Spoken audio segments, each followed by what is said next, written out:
요한복음 15장 1절부터 17절 제가 봉독해 드리도록 하겠습니다. 나는 참 포도나무요 내 아버지는 농부라. 물은 내게 붙어 있어 열매를 맺지 아니하는 가지는 아버지께서 그것을 제거해 버리시고, 물은 열매를 맺는 가지는 더 열매를 맺게 하려 하여 그것을 깨끗하게 하시느니라. 너희는 내가 일러준 말로 이미 깨끗하여졌으니 내 안에 거하라. 나도 너희 안에 거하리라. 가지가 포도나무에 붙어 있지 아니하면 스스로 열매를 맺을 수 없음같이 너희도 내 안에 있지 아니하면 그러하리라. 나는 포도나무요 너희는 가지라. 그가 내 안에 내가 그 안에 거하면 사람이 열매를 많이 맺나니 나를 떠나서는 너희가 아무것도 할 수 없음이라. 사람이 내 안에 거하지 아니하면 가지처럼 박해에 버려져 마르나니 사람들이 그것을 모아다가 불에 던져 사르느니라. 너희가 내 안에 거하고 내 말이 너희 안에 거하면 무엇이든지 원하는 대로 구하라. 그리하면 이루리라. 너희가 열매를 많이 맺으면 내 아버지께서 영광을 받으실 것이요 너희는 내 제자가 되리라. 아버지께서 나를 사랑하신 것 같이 나도 너희를 사랑하였으니 나의 사랑 안에 거하라. 내가 아버지의 계명을 지켜 그의 사랑 안에 거하는 것 같이 너희도 내 계명을 지키면 내 사랑 안에 거하리라. 내가 이것을 너희에게 이름은 내 기쁨이 너희 안에 있어 너희 기쁨을 충만하게 하려 함이라. 내 계명은 곧 내가 너희를 사랑한 것 같이 너희도 서로 사랑하라 하는 이것이니라. 사람이 친구를 위하여 자기 목숨을 버리면 이보다 더 큰 사랑이 없나니 너희는 내가 명하는 대로 행하면 곧 나의 친구라. 이제부터는 너희를 종이라 하지 아니하리니 종은 주인이 하는 것을 알지 못함이라. 너희를 친구라 하였노니 내가 내 아버지께 들은 것을 다 너희에게 알게 하였음이라. 너희가 나를 택한 것이 아니요 내가 너희를 택하여 세웠나니 이는 너희로 가서 열매를 맺게 하고 또 너희 열매가 항상 있게 하여 내 이름으로 아버지께 무엇을 구하든지 다 받게 하려 함이라. 내가 이것을 너희에게 명함은 너희로 서로 사랑하게 하려 함이라. 아멘. 15장, 16장, 17장의 말씀은 특별히 다른 복음서에서는 발견할 수 없는 제자들을 모아두고 발을 씻기고 또 마지막 만찬을 하시면서 하는 말씀을 특별히 요한이 적어놓은 것입니다. 그런데 이 15장부터 17장에까지의 말씀은 사실 중간에 삽입이 되어 있습니다. 14장 31절 한번 보죠. 14장 31절. 오직 내가 아버지를 사랑하는 것과 아버지께서 명하신 대로 행하는 것을 세상이 알게 하려 함이로라. 일어나자 여기를 떠나자 하시니라. 이 14장의 말씀을 하고 일어나자 떠나자 하고 일어나는 장면이지요. 그리고 18장 1절로 가면요, 18장 1절입니다.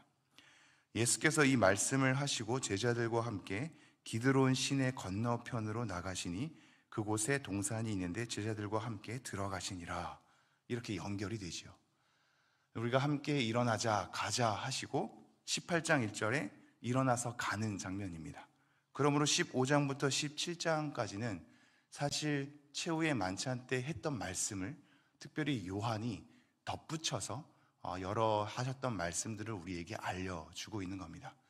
그러므로 15장에서 17장의 말씀이 이 요한복음에서 자리하는 바, 예수님께서 최후의 만찬 가운데 우리에게 강조하시려고 했던 것이 무엇인가를 잘 정돈하고 있단 말이죠. 그 첫 번째의 말씀이 오늘 15장 1절부터 보는 말씀입니다. 15장 1절을 제가 한번 읽죠.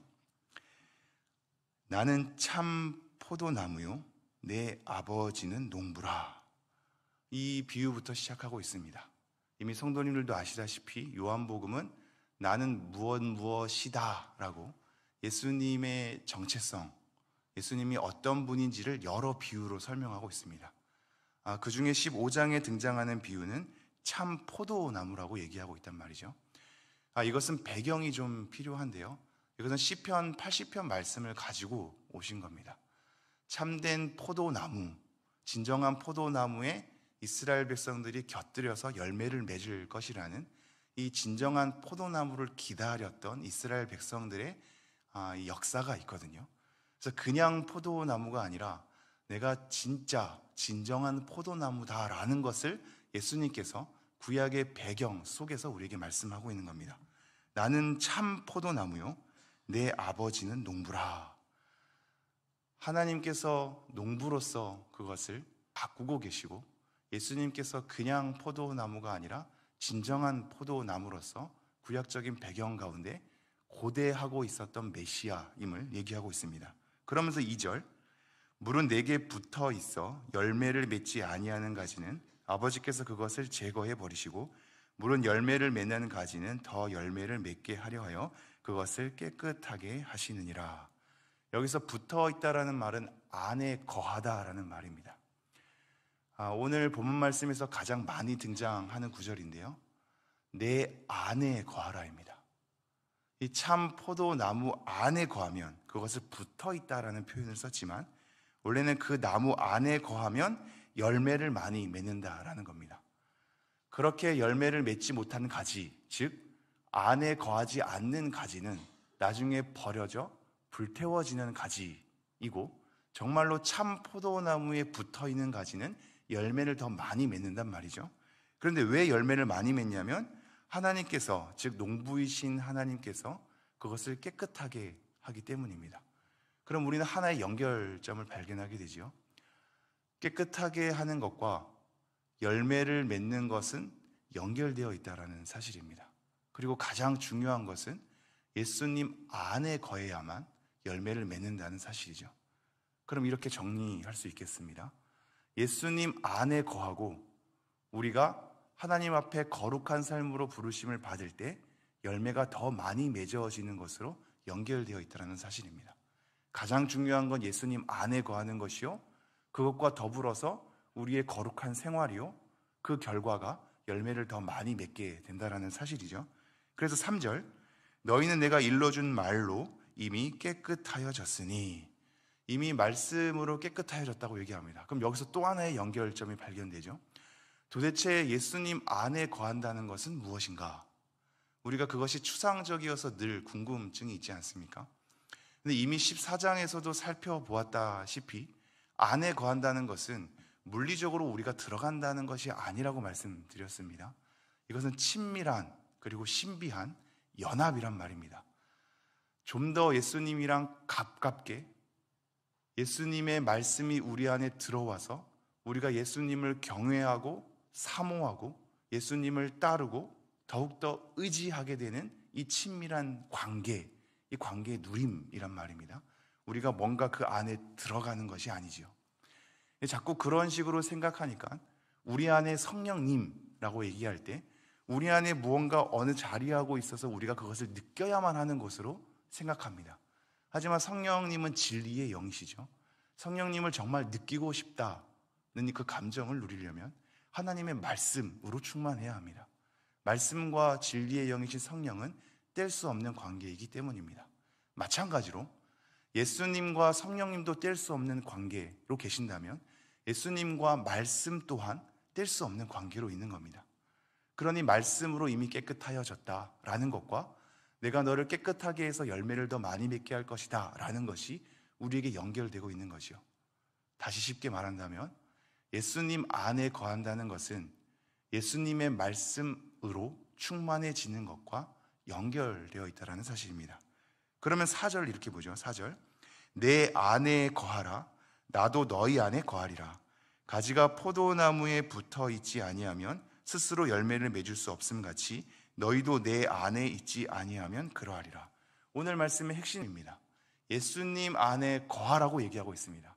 왜냐하면 그것이 열매를 맺는 길이요, 그래야 더욱더 깨끗해지는 거룩한 생활 가운데 연결되는 것이요, 그것은 곧 말씀으로 충만해지는 것이다. 예수님과 친밀한 연합을 이루는 것은 예수님께서 하신 말씀으로 우리가 가득해지는 것이다. 내 안에 거하라, 즉 예수님의 말씀 안에 풍성히 거하라 라고 얘기하는 거죠. 5절, 나는 포도나무요 너희는 가지라. 그가 내 안에 내가 그 안에 거하면 사람이 열매를 많이 맺나니 나를 떠나서는 너희가 아무것도 할 수 없음이라. 우리가 평생 신앙 가운데 가장 중요하게 생각해야 할 말씀 중에 하나입니다. 우리는 예수님을 떠나서는 아무것도 할 수 없음을 인정해야 합니다. 이것을 인정하는 것이 쉽지 않습니다. 왜냐하면 우리가 현실적으로 마주하는 것은 우리가 어떻게 선택하느냐에 따라 삶의 결과가 달라지는 것을 실질적으로 체험하기 때문입니다. 실질적으로 눈앞에 보이는 건 나의 선택의 결과에 따른 다양한 삶이란 말입니다. 그러니 내가 이렇게 하면 이렇게 삶이 펼쳐지는 것 같고, 내가 저렇게 하면 또 다르게 펼쳐지는 것처럼 우리가 느껴지죠. 그러니 우리의 이 현상 가운데 원인과 결과만 분석하는 데 급급합니다. 하나님께서 이 땅에 주신 부흥은 하나님이 원인이란 말입니다. 그러나 그 부흥을 가지고 오는 또 다른 도구적인 원인, 제2의 원인에 급급할 때가 많습니다. 기도를 해야, 성경 공부를 해야, 우리가 회개를 해야 라는 제2 원인, 즉 하나님께서 사용했던 회개를 사용하셨고 성경 공부를 사용하셨고 우리의 예배를 사용하신 그 제2 원인이 마치 제1 원인인 것처럼 둔갑하여서 그것이 우리에게 부흥을 가져다 주는 것처럼 우리가 그 도구를 흉내낼 때가 많았단 말이죠. 우리는 그러한 현상 가운데 머물 때가 많습니다. 교회가 무엇을 선택할 때, 내 개인적인 삶의 진로를 선택할 때 내가 어떻게 해야지만 달라진다고 생각합니다. 그러나 오늘 이 말씀, 내가 예수님 안에 거하지 않으면 예수님을 떠나서는 아무것도 할 수 없구나가 우리의 신앙의 핵심이 되어야 합니다. 그러므로 우리는 신앙생활 가운데 가장 큰 진수, 오늘 찬양 불렀듯이 더욱더 사랑하는 길은 예수님 안에 풍성히 거하는 것이고 그것은 말씀 안에 풍성히 거하는 것입니다. 제가 다시 한번 5절 말씀 있죠. 나는 포도나무요 너희는 가지라. 그가 내 안에 내가 그 안에 거하면 사람이 열매를 많이 맺나니 나를 떠나서는 너희가 아무것도 할 수 없음이라. 이 말씀 때문에 헷갈릴 수 있습니다. 왜냐하면 나는 뭔가 좋은 열매가 맺어지지 않는 것 같은 삶으로 반추될 수 있기 때문입니다. 대부분의 이 열매를 성령의 열매와 연결시키고 의의 열매, 선한 빛의 열매들과 많이 연결을 시킵니다. 그렇게 하다 보니 우리 안에 성령의 열매, 빛의 열매, 의의 열매가 맺어지지 않는 것 같아서 그렇다면 나는 예수님 안에 거하지 않는 것이고 나는 예수님의 말씀과 무관한 사람으로 생각될 때가 많지요. 하지만 이 열매는 사실상 좋은 것만을 의미하지 않습니다. 이 좋은 것만을 의미하지 않는다는 말은 무슨 얘기냐면요, 예수님을 믿기에 우리 가운데 오게 되는 갈등, 번민, 주저함, 번복함, 이것 또한 예수님을 믿기에 오게 되는 열매란 사실입니다. 예수님을 안 믿었으면 고민하지 않아야 할 것들, 예수님을 안 믿었으면 찔리지 않았을 것들, 예수님을 안 믿었으면 주저하지 않았을 것들이 우리에게 있습니다. 우리는 때로는 하나님을 믿지 않는 사람보다 쿨하지 않는 것만 같습니다. 뭔가 단숨에 처리하거나 뭔가 작은 것에 연연히 하지 않고 굵직하게, 쿨하게, 멋지게 선택하면서 펼쳐지는 삶이 때로는 하나님 믿지 않는 사람들한테 더 많이 발견되는 것을 보게 되죠. 오히려 하나님을 믿기 때문에 소심해지고 예민해지고 갈등이 있고 마음속에 찔려서 주저하게 되는 것이 우리 가운데 있단 말입니다. 그러나 그것은 하나님을 믿기 때문에 갖게 되는 삶의 열매입니다. 항상 풍성하고 좋고 의와 평강과 희락과 인내와 이런 것으로 열매를 생각하니 우리 삶의 열매가 없는 것만 같습니다. 그러나 여러분, 그렇지 않습니다. 우리가 그리스도인이라면 번민하게 되고 갈등하게 되고 주저하게 되고 하나님 이것이 맞습니까? 라고 소심하게 되고 예민하게 되고 하나님 앞에 그 뜻을 구하는 기다림이 있단 말입니다. 그것이 그리스도인이 갖게 되는 삶의 열매요, 그것은 예수님 안에 있기 때문에 말씀이 우리를 선택 가운데 주저하게 하기 때문에 맺게 되는 현상입니다. 우리가 이것이 예수님 안에 거한다는 것을 알아야 이 성경 전반의 여러 가지 삶을 말씀 앞에 잘 반추할 수 있게 됩니다. 6절 말씀 읽겠습니다. 사람이 내 안에 거하지 아니하면 가지처럼 밖에 버려져 마르나니 사람들이 그것을 모아다가 불에 던져 사르느니라. 7절 너희가 내 안에 거하고 내 말이 너희 안에 거하면 무엇이든지 원하는 대로 구하라. 그리하면 이루리라. 14장에서 이미 언급했다시피 우리가 원하는 욕구대로 모든 것을 이루는 요술램프를 얘기하는 것이 아니라 예수님 안에 거하는 것은 곧 말씀 안에 거하는 것이요, 그렇게 해서 내 이름, 예수님 이름으로 구한다는 것은 이미 우리의 마음이 예수님을 의지하고 의존하고 예수님께서 원하시는 것들을 다시 한번 조정하는 삶 가운데 구하게 된다란 말이죠. 그러므로 하나님의 뜻을 구해서 하나님께서 원하시는 일이 시행되는 것으로 예수님 안에 거하는 삶이 먼저요, 그 가운데 구하는 삶 속에서 하나님께서 기도를 통하여 이루는 삶까지도 은혜를 누리게 한다라고 얘기를 하고 있습니다. 8절, 너희가 열매를 많이 맺으면 내 아버지께서 영광을 받으실 것이요 너희는 내 제자가 되리라. 아버지께서 나를 사랑하신 것 같이 나도 너희를 사랑하였으니 나의 사랑 안에 거하라. 네, 뒷부분은 좀 마무리를 하겠습니다. 예수님 안에 거하는 삶이 사랑 안에 거하는 삶으로 연결되고, 사랑 안에 거하는 삶은 계명을 지키는 삶으로 연결되며, 계명을 지키는 삶은 결국 서로 사랑하는 말씀으로 연결됩니다. 이게 오늘의 핵심입니다. 내 안에 거하라, 그것은 곧 말씀 안에 거하는 것이요, 그렇게 내 안에 거하고 말씀 안에 거하는 것은 사랑 안에 거하는 것이요, 사랑 안에 거하는 것은 계명을 지키는 것이요, 도대체 어떤 계명을 지키는 것이냐? 서로 사랑하는 것으로 연결되고 있습니다. 이렇게 하나님의 사랑과 서로를 사랑하는 삶이 연결되는 것이며, 그것은 우리 가운데 확인할 수 있는 삶의 열매라고 얘기하고 있습니다. 네, 오늘도 다양한 일이 일어날 것입니다. 때로는 반복되는 일상 가운데 뭔가 변화가 없는 것처럼 느껴질 수 있겠죠. 오늘도 다양한 사람 만날 것이며 여러 일 가운데 우리는 하루를 지내게 될 것입니다. 그 가운데 이 말씀 생각하면서 예수님 안에 거하는 것, 그러기에 말씀을 더 우리가 충만하게 바라보는 것, 그러기에 계명을 지켜보며 내 옆 사람을 조금 사랑해 보는 것, 그것이 당장의 선한 열매로 비춰지지 않는다 할지라도 우리의 애씀, 갈등, 주저함, 인내함이 우리가 하나님을 믿기에 오게 되는 열매라는 사실을 확인하면서 그렇게 하나님을 의지하며 나아가는 여러분 되기를 간절히 소망합니다. 기도하겠습니다. 하나님, 오늘도 이 말씀을 통하여서 예수님 안에 거하는 삶이 우리 신앙의 가장 중요한 본질임을 다시 한번 확인하게 됩니다.